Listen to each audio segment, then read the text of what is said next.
আমরা আসছি হচ্ছে বলার জন্য একটা বিউটি ক্লিনিক স্যালন টাইপের। Oh my gosh, you guys are twins! We're actually not twins, we're sisters. But you guys literally talk at the exact... এবার মামলা করতে যাচ্ছেন তৌহিদ আফ্রিদির শালিকা রাইসা।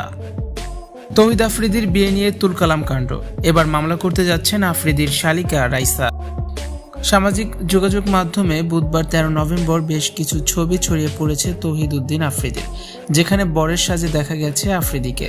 অনেকে ধারণা করেছেন বিয়ে করেছেন তৌহিদ আফ্রিদি ও রাইসা।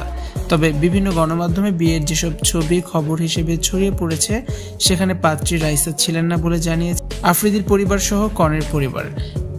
এদিকে ছড়িয়ে পড়া বিভ্রান্তিকর তথ্যে বেশ বিরক্ত আফ্রিদির শালিকা রাইসা। এ বিষয়ে দেশের একটি গণমাধ্যমকে রাইসা বলেন, তিনি ও রামিসা আল রিসা দুজনই যমজ। গত বছর তার বিয়ে হয়েছে। আফ্রিদির সঙ্গে বিয়ে হয়েছে তার বোন রিসার। একটি টিকটক অ্যাকাউন্ট থেকে আফ্রিদির বিয়ের বেশ কয়েকটি স্থির চিত্র ও ভিডিও ক্লিপ প্রথমে প্রকাশ্যে আসে। সেখানে রাইসাকে টিকটক স্টার হিসেবে পরিচয় করিয়ে দেওয়া হয় এবং আরও জানানো হয় দীর্ঘদিনের প্রেমের পর এক হলো দুজন।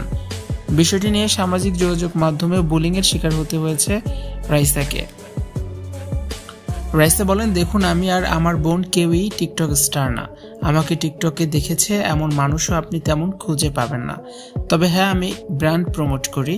কিন্তু 2023 সালে বিয়ে এবং এরপর মা হওয়ার পর সামাজিক যোগাযোগ মাধ্যমে আমি সক্রিয় ছিলাম না। আমার পরিবার, স্বামীর পরিবারের একটা ভালো পরিচিতি আছে। এরপরেও এমন বুলিং কাম্য নয়। যেসব সামাজিক মাধ্যম থেকে এসব করা হয়েছে সেসবের বিরুদ্ধেও আইনগত ব্যবস্থা নেওয়ার কথা ভাবছেন বলে উল্লেখ করে রাইসা বলেন, পরিবারের কিছু ঘনিষ্ঠ মানুষের উপস্থিতিতে কাবিন হয়েছে। আমরা চাচ্ছিলাম আনুষ্ঠানিক ঘোষণার পর সব সামনে আসুক, কিন্তু একটি অ্যাকাউন্ট থেকে বিয়ের বিভিন্ন মুহূর্ত সামনে এসেছে। এরপরে অনেকেই ভুল তথ্য দিয়ে সেগুলোকে ভাইরাল করেছেন। আমরা সেগুলো চিহ্নিত করার চেষ্টা করছি। প্রয়োজনে আইনি ব্যবস্থা নেওয়া হবে।